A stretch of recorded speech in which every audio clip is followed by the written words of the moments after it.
ये रहा मैथ। तो इसमें जो शैक्षिक सत्र है 2021-22 में जो हमें नहीं पढ़ना है 30% जो कम हुआ है, ये रहा 30% कम। तो इसमें सबसे पहले बात कर लेते हैं, इसमें इकाई सेकंड है। इकाई सेकंड ये रही आपकी, जिसमें है आपका बीजगणित। बीजगणित में हमें बहुपद, समांतर श्रेणियाँ, बहुपद पहला है, चौथा है इसमें समांतर श्रेणियाँ।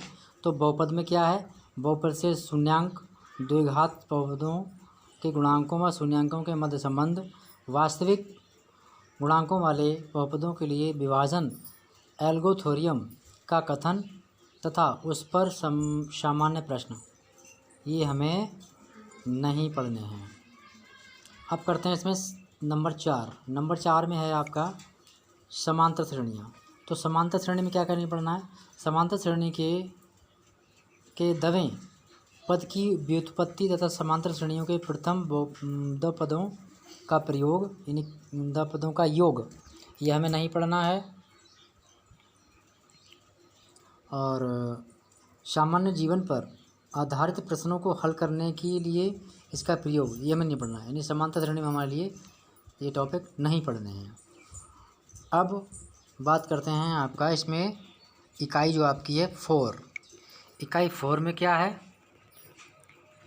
इकाई 4 में शुरू करते हैं। इकाई 4 रहा आपका ज्यामिति। ज्यामिति में क्या नहीं पढ़ना है, वृत्त। वृत्त में वृत्त की स्पर्श रेखा, स्पर्श बिंदु, ये हमें नहीं पढ़ना है।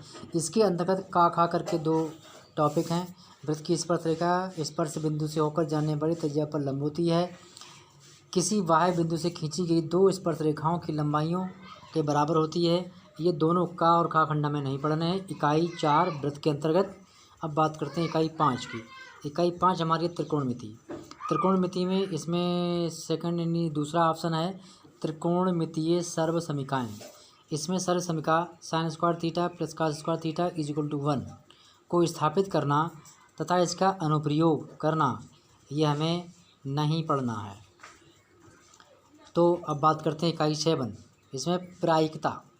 प्रायिकता का जो टॉपिक है इकाई 7 में दूसरा प्रायिकता का टॉपिक आता है। तो प्रायिकता की सैद्धांतिक परिभाषा, एकल घटना पर आधारित सामान्य प्रश्न, ये हमको नहीं पढ़ने हैं। तो आपको क्लियर हो गया कि क्या क्या नहीं पढ़ना है। इकाई 1, फिर इकाई 4, इकाई 1, इकाई 4, इकाई 5, इकाई 7, ये हमें नहीं पढ़ने। ये आपकी इकाई 7 रही, प्रायिकता इसमें आता है। ये चैप्टर हमें नहीं पढ़ने हैं, तो इनको आप बच्चों में कन्वर्ट कर दीजिए, सेंड करो, और जिससे कि मैथ एग्ज़ाम आने वाले हैं जो आप अच्छे से कर सको। Thank you. Class 10th। अब इसमें हमें देखना है कि सत्र 2021-22। तो ये रहा आपका सत्र 2021-22। इसमें कितना सिलेबस कम किया गया, 30%। तो विज्ञान में हमें क्या नहीं पढ़ना है, जो चैप्टर नहीं पढ़ने हैं वो मैं आपको बता रहा हूँ। एक चैप्टर हमारा आता है धातु एवं अधातु। ये आपका धातु एवं अधातु रहा। इसमें ये आपको नहीं पढ़ना है। क्या इसमें आता है, धातु तथा अधातुओं के गुणधर्म, आयनिक यौगिकों का निर्माण तथा गुणधर्म, ये हमें नहीं पढ़ना है। इसी में हम आगे बढ़ते हैं, तत्वों का आवर्त वर्गीकरण। तत्वों का आवर्त वर्गीकरण, इन तत्वों के वर्गीकरण के प्रारंभिक प्रयास, इनकी डावेराइनर के त्रिक न्यूलैंड्स का अष्टक सिद्धांत हमको नहीं पढ़ना है।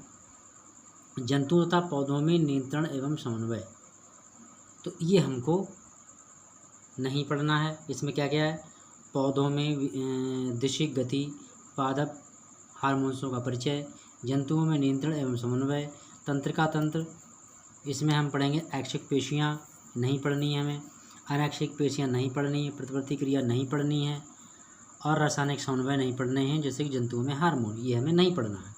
तो धातु एवं अधातु, तत्वों का आवर्त वर्गीकरण, जंतुओं तथा पौधों में समन्वय, ये हमें टॉपिक नहीं पढ़ने हैं। अब हम आगे बढ़ते हैं।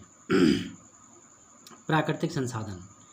प्राकृतिक संसाधन में ऊर्जा के स्रोत बायोगैस, फिर इसी में आता है हमारा पर्यावरण। पर्यावरण में पारितंत्र, ओजोन परत का अपक्षयन, अपवर्तन, अपवर्तन में क्या आता है, आवर्धन, लेंस की क्षमता, प्रकाश का प्रकीर्णन, दैनिक जीवन में अनुप्रयोग, ये हमें नहीं पढ़ना है। यहाँ से यहाँ तक का हमें केमिस्ट्री में देखते हैं। विद्युत का प्रभाव, ये हमारा विद्युत का प्रभाव रहा। तो इसमें दैनिक जीवन में उपयोग, दैनिक जीवन में इसका प्रयोग, फिर है विद्युत धारा का चुंबकीय प्रभाव। तो ये विद्युत प्रयोग ये हमें नहीं पढ़ने हैं।